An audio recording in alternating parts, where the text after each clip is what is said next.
Shri Jagannath musical आणि जगन्नाथ संगीत विद्यालय। आमच्याकडे हार्मोनियम, पखवाज, तबला, ढोलकी तसेच त्यांना लागणारे किरकोळ सामान अगदी माफक दरात मिळेल। तसेच पखवाज, तबला, ढोलकी दुरुस्त करून मिळतील। आमच्याकडे शास्त्रोक्त पद्धतीने तबला आणि पखवाज तसेच ढोलकी शिकवून मिळेल। प्रोप्रायटर डॉक्टर दादा परब, 90 04 17 31 12। पत्ता कुडाळ एसटी स्टँड जवळ न्यू सत्कार हॉटेल समोर, कुडाळ।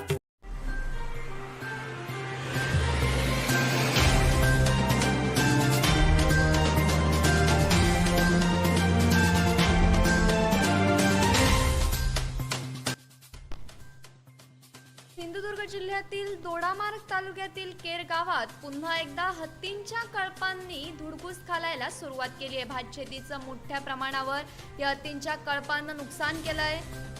हत्तींच्या दिवसाढवळ्या वावरामुळे गावातील ग्रामस्थांसह शेतकऱ्यांमध्ये भीतीचं वातावरण निर्माण झालंय। हत्तींच्या कळपाकडून हातातोंडाशी आलेल्या पिकाची नासधूस होते। त्या भागातील सध्या शेतकरी हतबल झालेत। सिंधुदुर्ग जिल्ह्यात पुन्हा एकदा हत्तींची दहशत सुरू झाली आहे। सिंधुदुर्ग जिल्ह्यातील दोडामार्ग तालुक्यातील केर गावात पुन्हा एकदा हत्तींच्या कळपानं धुडगूस घालायला सुरुवात केली आहे। दोडामार्ग तालुक्यातील केर गावात पुन्हा एकदा हत्तींनी दहशत करायला सुरुवात केली आहे। भात शेतीचं मोठ्या प्रमाणावर नुकसान झालंय। हत्तींच्या दिवसाढवळ्या वावरामुळे गावातील ग्रामस्थांसह शेतकऱ्यांमध्ये भीतीचं वातावरण निर्माण झालंय। हत्तींच्या कळपाकडून हातातोंडाशी आलेल्या पिकाची नासधूस होते। सध्या त्या भागातील शेतकरी हतबल झालेत। या घडीची अत्यंत चिंताजनक अशी बातमी आपण कोकणशाहीच्या स्क्रीनवर पाहतोय। सिंधुदुर्ग जिल्ह्यातील दोडामार्ग तालुक्यातील केर गावात पुन्हा एकदा हत्तींच्या कळपानं धुडगूस घालायला सुरुवात केली आहे। भात शेतीचं मोठ्या प्रमाणावर या हत्तींच्या कळपानं नुकसान केलंय। हत्तीच्या दिवसाढवळ्या वावरामुळे गावातील ग्रामस्थांसह शेतकऱ्यांमध्ये सुद्धा भीतीचं वातावरण आता निर्माण झालंय। हत्तींच्या कळपाकडून हातातोंडाशी आलेल्या पिकांची नासधूस होतेय। त्या भागातील शेतकरी हे सध्या हतबल झाले। सिंधुदुर्ग जिल्ह्यात पुन्हा एकदा हत्तींची दहशत सुरू झाली आहे।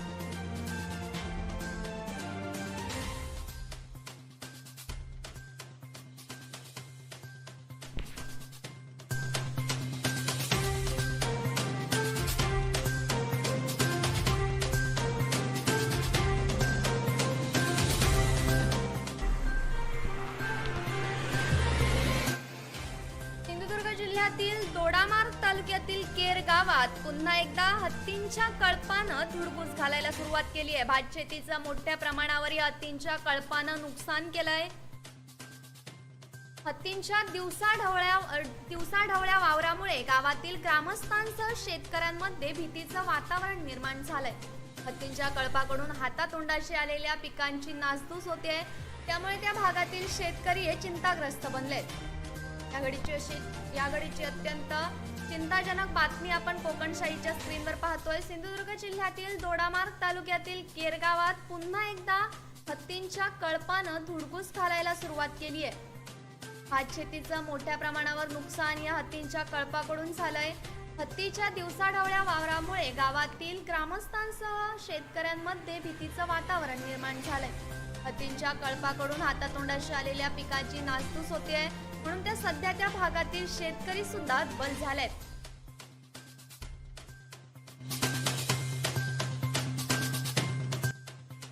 Bureau news Kokanshahi. असे नवनवीन व्हिडिओ पाहण्यासाठी कोकणशाहीचं YouTube चॅनल सबस्क्राइब करा व बेल बटन प्रेस करा। तसेच फेसबुक पेज लाईक करा आणि इंस्टाग्राम पेज व ट्विटर पेजला फॉलो करायला विसरू नका।